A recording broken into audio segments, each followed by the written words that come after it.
नमस्कार. स्वागत आहे नवीन एका ब्लॉगमध्ये. आज गाडीला पण आणि ट्रॅक्टरला पण काम नव्हतं.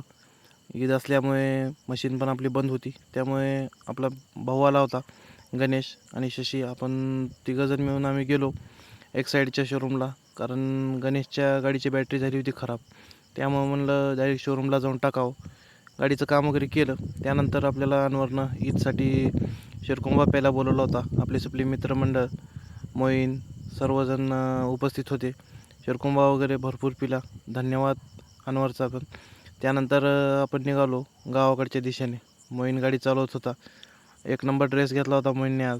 त्यामुळे मोईनने इस्त्री वगैरे करून त्यानंतर आपला हा भाऊ ऋषी 3 गाड्यावर आपण गावाकडे वगैरे पोहोचलो. तिथून गेलो आपण थेट चाकूरला जाण्याचं कारण की थोडंसं गाडीची सीट जी आहे ती खराब झाली होती. इथं गांजोरे कुशन वर्क्स इथे एक नंबर काम करून दिलं जातं. तिथं आपण शीटला कवर वगैरे टाकलं. त्यानंतर खरंच शीट पण थोडी मऊ लागायला लागली आणि कामाची क्वालिटी वगैरे बघता भावाने एक नंबर क्वालिटीचं काम करून दिलं.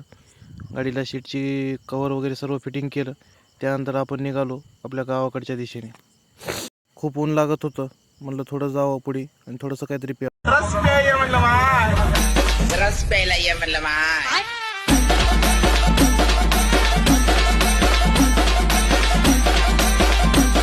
वगैरे पिला. चापोलीमध्ये जगदाळे यांच्या रसवंतीवर एक नंबर रस वगैरे पिला.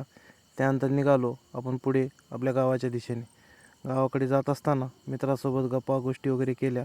आज काहीच काम नव्हतं. आज दिवस सर्व फिरण्यामध्येच गेला. मित्र आपला भाऊ पण ड्युटीवरून आला होता पाडव्याच्या सुट्टीसाठी. त्यानंतर शशीची मशीन पण आज बसूनच होती. त्यानंतर सर्व काम वगैरे आवरलं आणि त्यानंतर आपण गेलो शेताकडे. शशीचे थोडेसे पोते होते. सर्व मित्रमंडळीने प्रेमाखातीर सर्व पोते वगैरे मध्ये टाकून दिले. बघू शकता आपली गाडी. कसा वाटला ब्लॉग?